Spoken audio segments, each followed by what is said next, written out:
पिछले वीडियो में आप लोगों ने देखा होगा कि हमने यूक्लिड्स डिवीजन लेमा पर वीडियो बनाई थी।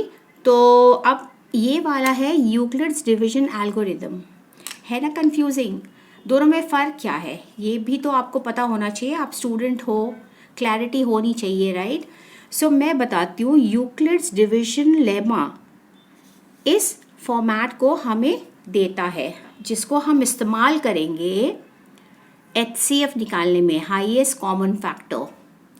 ठीक है ना? आप देख रहे हो ये वाला, ये वही है ना, लेमा ही है ना। लेमा क्या होता है? जिन्होंने हमारी पिछले वीडियो को नहीं देखा है उनके लिए मैं ब्रीफली बताती हूँ, ठीक है? कि लेमा होता है यूक्लिड्स डिवीजन लेमा पूरे तरह से। ओके, तो वो कहता है कि अगर दो, ठीक है, इंटीजर्स लेते हैं A और B, कोई भी हो सकता है, वो 6 और 3 हो सकता है, या फिर 8 और 2 हो सकता है, या फिर 254 और 153 हो सकता है, कुछ भी हो सकता है। ठीक है, तो दो इंटीजर्स हम जब लेते हैं, ठीक है, A और B, जहाँ पर A हमारा B से बड़ा होता है, ठीक है, और A को B डिवाइड कर रहा होता है, ठीक है। जैसे कि ये हमारा A है और ये हमारा B है, ये डिवाइड करा ना। तो जो डिवाइड करके हमें जो कोशेंट आ रहा है, ठीक है, तो ये हमारा कोशेंट है, कोशेंट यानी आंसर है, और ये हमारा रिमाइंडर है। ठीक है, तो लेआउट ऐसे ही है कि 196 is equal to 4 multiplied by 42। So 42 इधर और 4 जो हमें आंसर मिला है plus 28 will be equal to A। ठीक है ना? अगर यहाँ 5 रहता और B के जगह पर 2 रहता तो हम लिखते 5 is equal to 2 into 2 plus 1।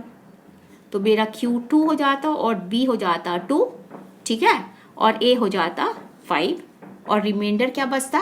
1। Correct?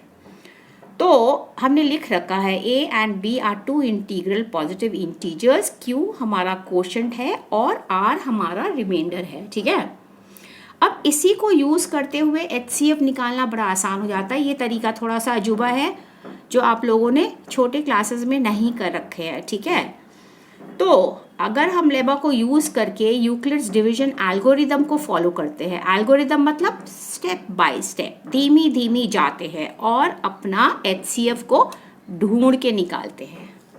चलो, फिर A हमारा 196 को हमने डिवाइड करा 42 से, ठीक है, तो हमारा आंसर आया 4, लेकिन मेरा रिमाइंडर जो 42 से छोटा है वो मिल गया 28। तो हमने लिखा divisor multiplied by quotient plus remainder. Next बारी में ये समझो स्टेप 1 है, ये समझो स्टेप 2 है। ठीक है ना? तो स्टेप 2 में, ठीक है, हम ये वाला, ठीक है, वही B को हम नीचे लेके आते हैं, जो B का स्थान ले रखा है। ठीक है, ये बदलता रहेगा हर स्टेप में, ये B बदलता रहेगा। ठीक है, तो अब जो B है वो हमारा A बन जाता है, क्योंकि 42 को रिमाइंडर डिवाइड करेगा। ठीक है ना? तो रिमाइंडर जो ये वाला है वो यहाँ आ जाएगा। ठीक है, तो जब 28 42 को डिवाइड करता है तो हमारा एक बार ही जाता है, तो 14 आ गया रिमाइंडर। करेक्ट आया ना? देखो माइनस करा हमने तो ये 12 हो जाएगा, तो 12 में से 8 गया ये, और 3 - 2 ये 14, तो 14 हमने बकायदे रिमाइंडर लिख दिए यहाँ पर। अब क्या होगा? चलो स्टेप 3 में, स्टेप 3 में क्या होता है? ये फिर से यहाँ आ जाता है, मतलब बारी बारी से मेरा A बदल रहा है, और मेरा ना कि A ही बदल रहा है, B भी बदल रहा है। सोचो ना, यहाँ B 42 था, यहाँ पर 28, यहाँ पर 14 हो गया। और कब तक करेंगे? जब तक कि हमारा रिमाइंडर 0 नहीं हो जाए, 0 नहीं हो जाए, हमारा काम तमाम हो जाएगा, यानी प्रोसीजर बंद। अब कैसे डिसाइड करेंगे हमारा HCF क्या है? 14 इज माई HCF। कैसे? क्योंकि यहाँ तो 0 आ गया, ठीक है। तो ये एक लास्ट रिमाइंडर है जो कि नॉन ज़ीरो है, ज़ीरो नहीं है, उसको हम लेंगे, इसको हम लेंगे एज माई HCF। करेक्ट? तो उतना भी डिफिकल्ट नहीं है। अच्छा, ये सारे ना बड़े बड़े डिजिट में भी हो सकते हैं, 5 4 9 8 3, और ये हो सकता है 3 4 4 9। तो यही नियम से करना है। बड़ा वाला अगर मैं लेती तो क्लैरिटी थोड़ा कम होता ना, फिर चलते जाता आप लोग और कंफ्यूज हो जाते। तो स्ट्रक्चर वाइज आपको अगर समझ में आ गया हो तो आप लोगों का तो फ्रेश माइंड है, ठीक है। So I salute to you all students who are so okay talented.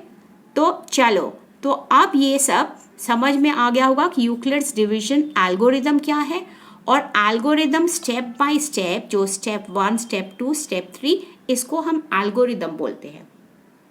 और एल्गोरिदम को संभव कैसे हुआ?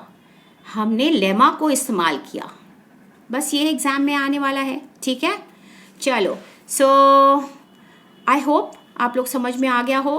तो अब नेक्स्ट वीडियो मैं दूसरे इंटरेस्टिंग टॉपिक पे लेके आ रही हूँ, ठीक है। तो अगर आप लोगों का भी कोई इच्छा हो कोई और टॉपिक लेने का, तो आप लोग कमेंट में आप बोल सकते हो, ठीक है।